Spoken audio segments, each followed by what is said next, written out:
Morning, y'all. Kenny Richmond here.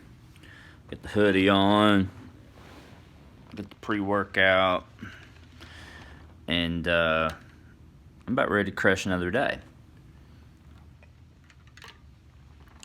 But I'm sitting here this morning thinking about things, and tell me, how how competitive are you? Are you guys, when you guys get up, are you guys just going through the motions? How hard are you all really working? And be honest with yourself, because the world is full of procrastinators, right? We're all going to do it tomorrow, the next day, the next week, the next month, right? And as I'm starting my training this morning, I can't help but to think about how that equals consistency. And, we can talk about Mike Tyson, we can talk about Roy Jones Jr., we can talk about Muhammad Ali, we can talk about McGregor, Mayweather, whoever, right? And these guys always train, but they train differently when it comes time for a competition. And, they may train, if there's 6 months leading up to a fight, 2 months of that they may just kind of maintain, and then as it gets closer they start to crank it up, right? And there's different levels to this. And if you're trying to be the best, I mean, let's face it, if you're in sales, you didn't get in sales to be average. You got in sales because you're competitive and you want to win, you want to be number one, and you want to be the leader of the pack.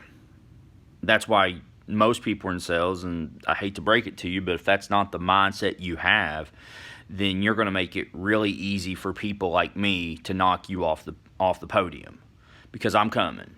And I've said that for 15 years, and there's been a lot of people that's doubted me, and there's a reason I'm here, and there's a reason why they down here, so on and so forth, or they're just gone, right? Because I want it, and I'm coming. I mean, it's 10 till 6 right now, and I'm up. They're probably still sleeping. So, life is a fight. And that's where I'm kind of going with this, is that life is a fight. And you've got to figure out, are you just kind of handling your business, or are you like really handling your business? Do you just kind of want that success, or do you really want that success, right? Because everybody's about it until it comes time to be about it and do the things that it's going to take to get that. And,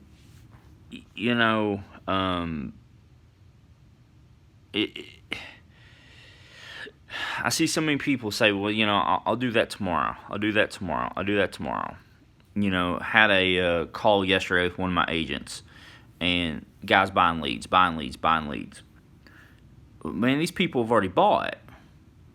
Well, they probably have, because you got the lead a week and a half ago, and this is the first time you've tried to call them. People like me are out there that are calling those leads the minute they hit my inbox and scheduling that appointment. And I'm a closer, so I'm going to go get that. And what you got to realize is that in your marketplace, there very well could be people like me coming behind you. So if you're not doing it right the first time, it's going to make it really easy for me. Or worse off, if you're not doing it at all, then my job just got really easy. So what you've got to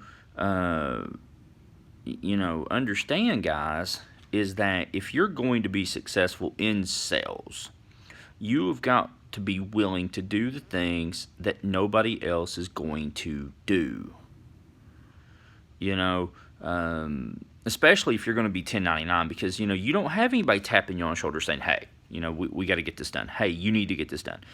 Because your success, your freedom is determined upon you. So, like I said in the video I posted yesterday, if you're paying your bills, great. If you're not paying your bills, well, that's probably your fault too. You can't blame it on anybody else but you. So, you've got to be willing to do the work that other people aren't doing. And if you do that right there in alone of itself is going to automatically make you more successful than probably 3/4 of the other people. Because again, most people are lazy. So, are you